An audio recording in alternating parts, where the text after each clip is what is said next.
Welcome to Hard Talk. I'm Stephen Sackur. Imran Khan won power in Pakistan 2 years ago with a promise to root out corruption and take on the country's vested interests.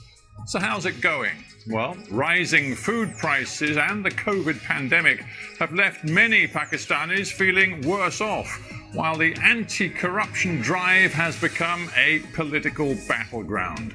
My guest today, Ishaq Dar, was Pakistan's finance minister, a key lieutenant of former Prime Minister Nawaz Sharif.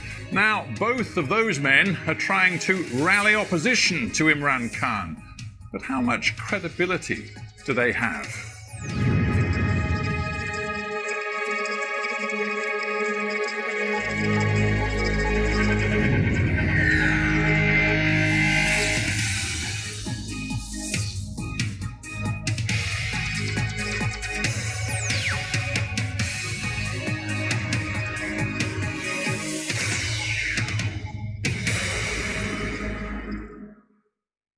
Ishaq Dar, welcome to Hard Talk. Thank you for inviting me. Let us begin with your personal status, your legal status. Sure. You are a wanted man in Pakistan. Are you here in London to escape the judicial process? Well, not really. I think you must be aware of the Pakistan history, that whenever in Pakistan over a period of 73 years, the corruption rhetoric has been used in the last few dictatorships. And the current one isn't different, because this regime is known to be under a covert coup or a judicial martial law.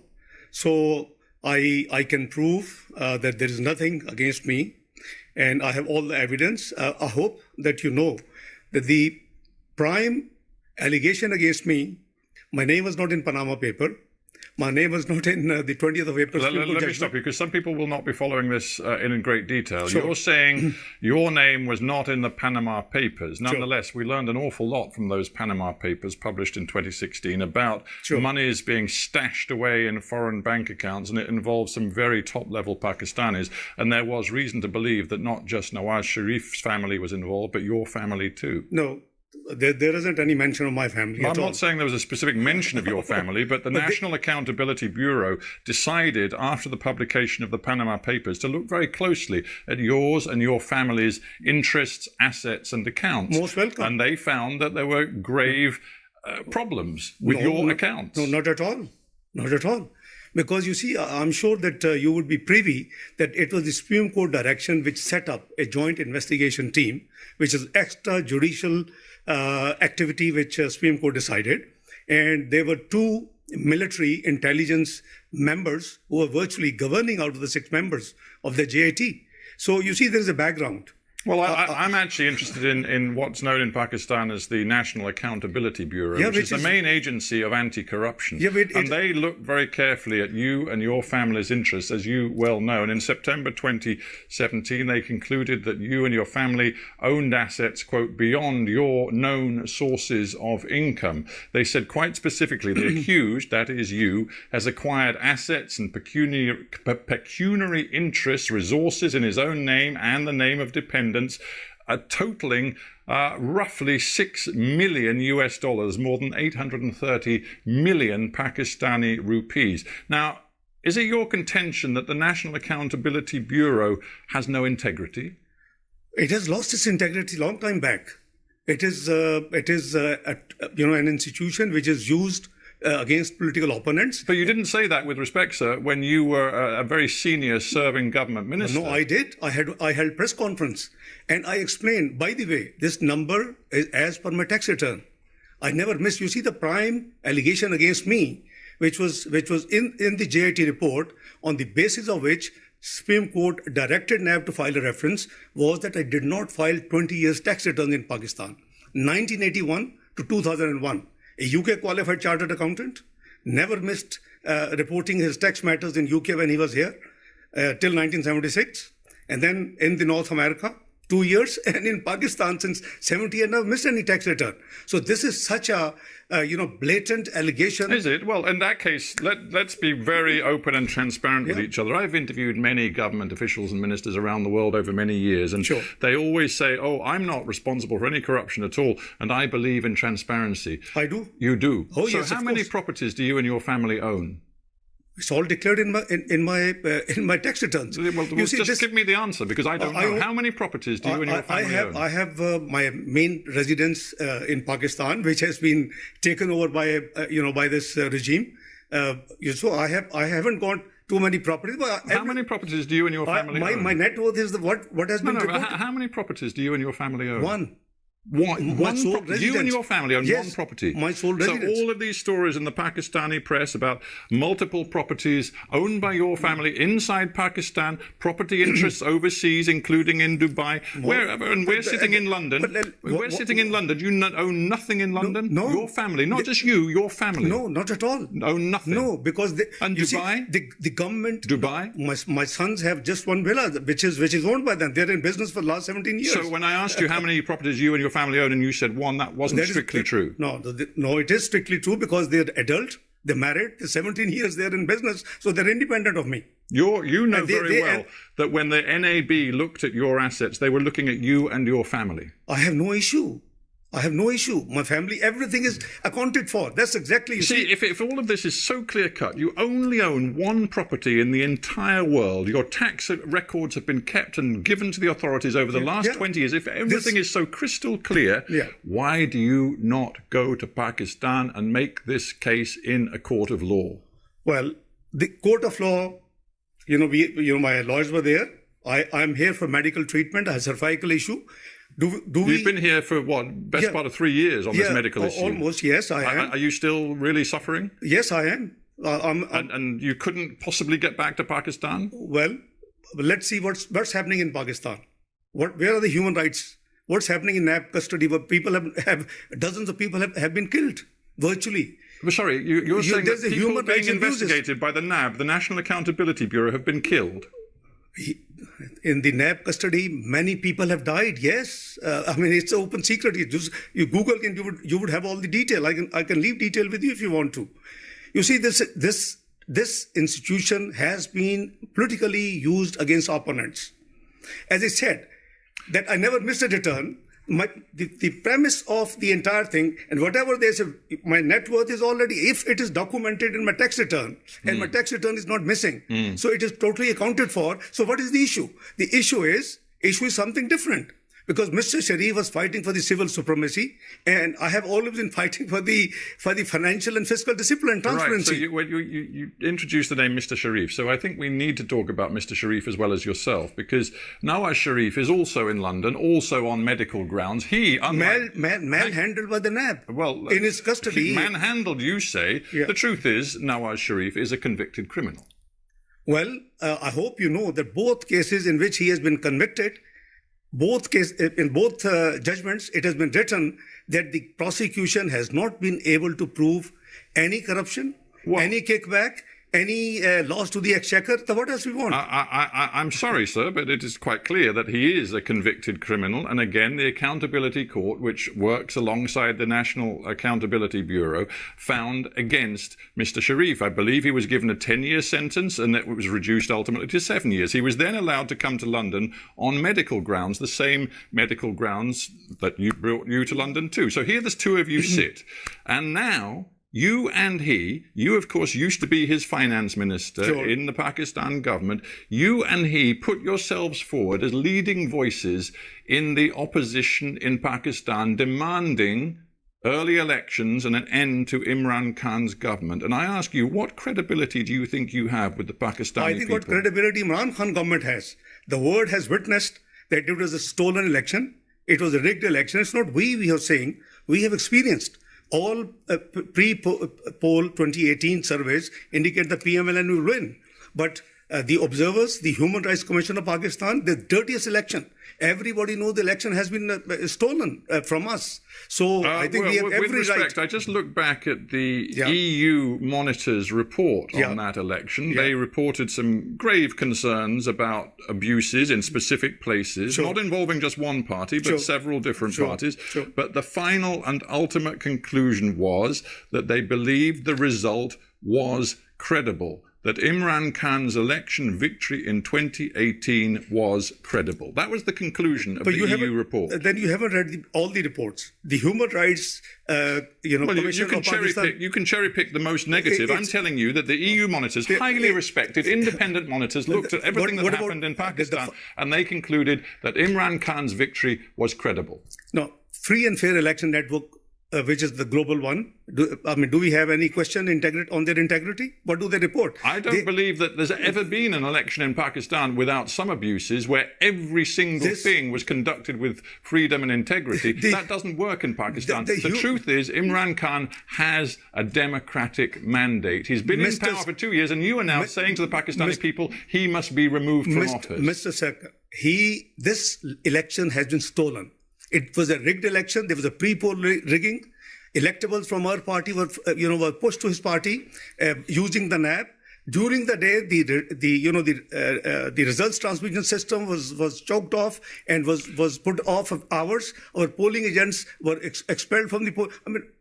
Fafin has reported 35 seats were rigged and stolen. Otherwise, he would have never been in government. Well, your party chooses to say that. I would simply come back to Michael Gala, the chief of the EU monitoring team, who said overall, I think you have this to read the election whole result is credible. Well, this.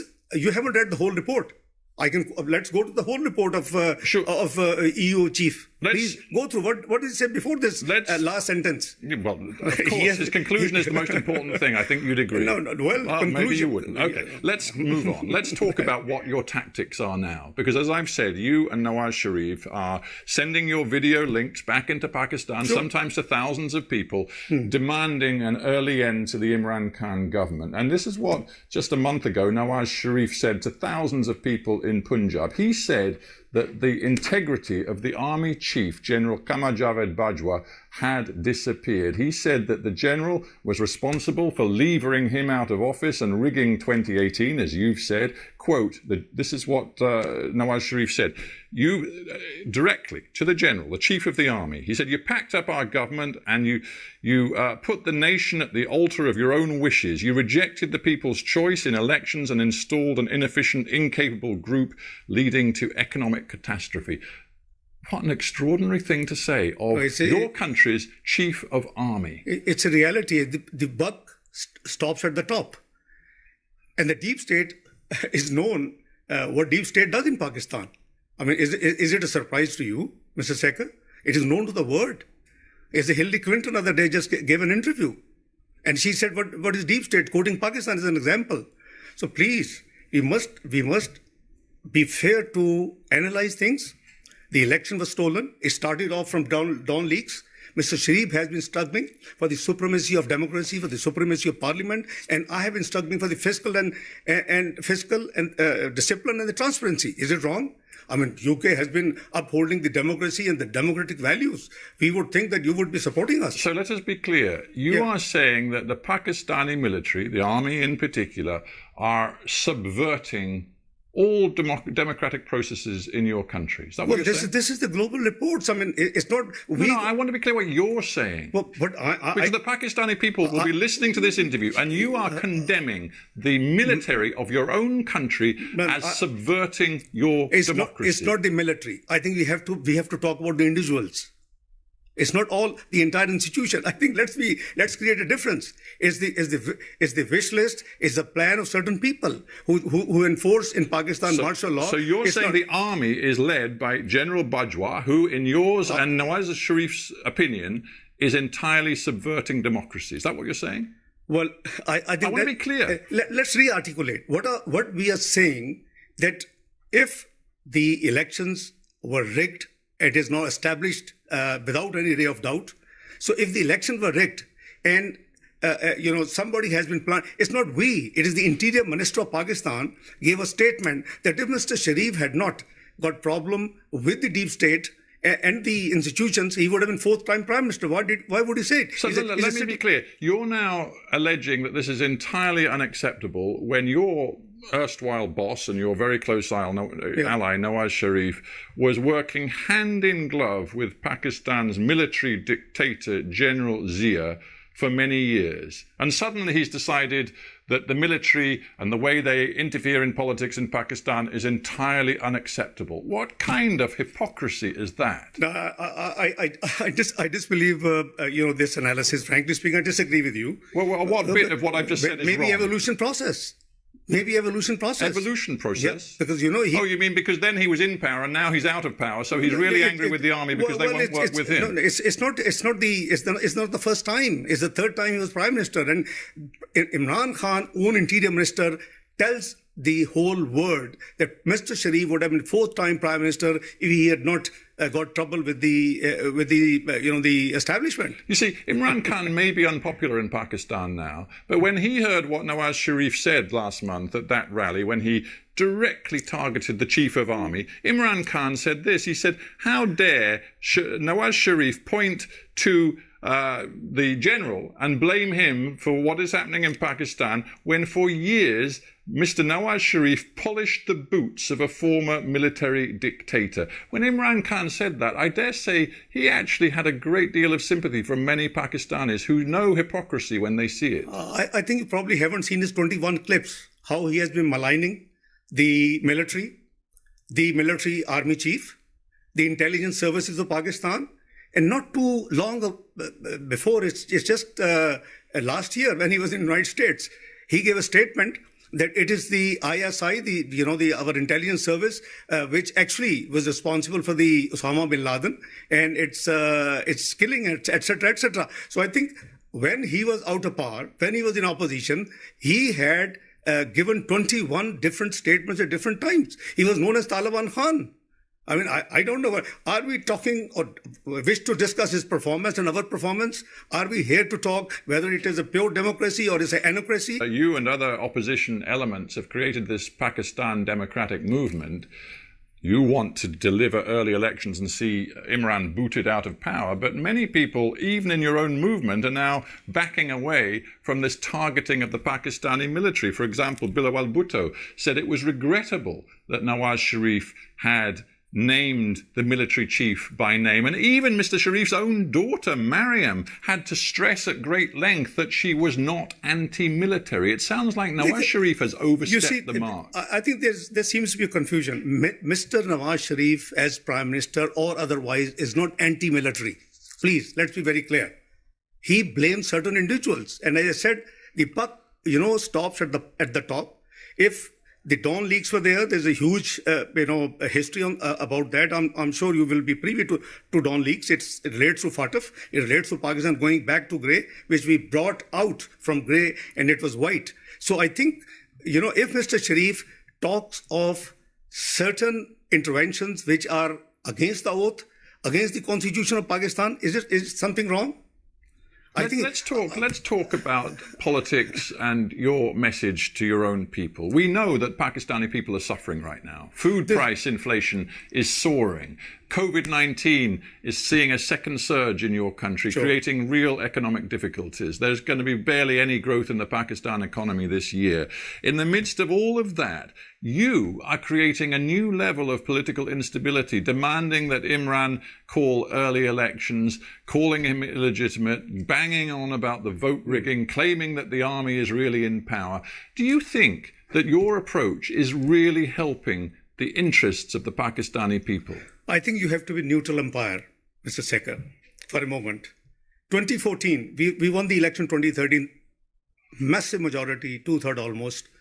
2014, when Mr. Imran Khan comes to agitate for 4 constituencies rigged only, his claim, nobody spoke. Yeah, and Mr. Dar, you're going back now. You're going back 6 years, and I'm putting myself in the shoes of a Pakistani today who sees rising food prices, political instability, geopolitical instability, and he wonders whether the opposition sitting in London, yourself and Mr. Nawaz Sharif, really have the interests of ordinary Pakistani people at heart. We have interests of Pakistani people at heart, and that's why we are moving. This country had witnessed double revenue collection. in our tenure of 5 years, lowest inflation, lowest interest rates, best performing stock market in the South Asia, most stable currency, highest GDP growth in 11 years, 5.8%. I mean, it's all music. Your Western, the institutions had all the praise. And what was the final report in 2016? PricewaterhouseCoopers, what did it say? Pakistan is going to join G20 by 2030. And we were striving to bring it even earlier. And we were very clearly hoping that since we had ended the load shedding, we had fought the extremism and terrorism in Pakistan, we had improved the macroeconomic, indicators in Pakistan, and all praises, all. So now, I understand. I'm not suggesting that your personal economic record was bad. In some ways, it was good. But listen, I'm just trying to get you to respond to a simple question. Pakistan is where it is today. Hang on. Okay. Imran Khan has a 5-year mandate. He won the election. Now you have a choice. You have a choice. You can wait to fight the next election if you choose to go home, frankly, but at the moment you're still in London. You can either fight at the ballot box during the next election, or you can try to undermine Imran Khan and his government from the sidelines, from here in London, and thereby create new economic and political instability. Is that the choice you've made? No, it's not a matter of political instability. It's a matter of incompetence. It's a matter of non-performance. It is a matter of ruining and, grounding the economy of Pakistan in 2 years before Corona. Mind you, after 1952, Pakistan first time had seen negative GDP growth. After 1952, from 5.8%, first year 1.9%, this year 0.4% negative. And there's a massive unemployment. We pulled 6% people out of poverty. He has pushed back 6% people in the poverty line. He promised to give 10 million jobs. He has made people unemployed, 12 million added to the unemployment numbers. Pakistan's in big trouble. I just wonder whether your approach is weakening Pakistan on the world stage. You recently tweeted, hang on, you recently tweeted a message saying that Imran Khan, and I'm going to quote your words, personified fascism. Now, Imran Khan has stood up for Pakistan's interests in a very tough stand against India and Mr. Modi, which you well know. He has also conducted a foreign policy which sees deepening economic ties with China, which is precisely the same policy that you followed. He also is trying to use Pakistan's influence, it seems, to bring the Taliban to the peace table in Afghanistan. What is it about these policies that you think personifies fascism? Well, I think that perhaps you haven't studied or you haven't had the time to look into what fascism he is doing. You stand by that? Yeah, of course I do. There is a fascist government in Pakistan as of now. You're trying to mobilize tens of thousands of people on the streets in different Pakistani cities, even when there's a COVID pandemic. Your message is that we must bring Imran Khan's government down by the middle of the year and have new elections. You haven't succeeded so far. What's your next move? Well, Mr. Sackur, I think you haven't seen Mr. Imran Khan during the same, you see, the PDM gatherings started from 16th of October. You haven't seen the Democratic Movement gatherings, yes. But you haven't seen in the same period, in the last 6 weeks, you haven't seen the gatherings, the large gatherings of Mr. Imran Khan himself.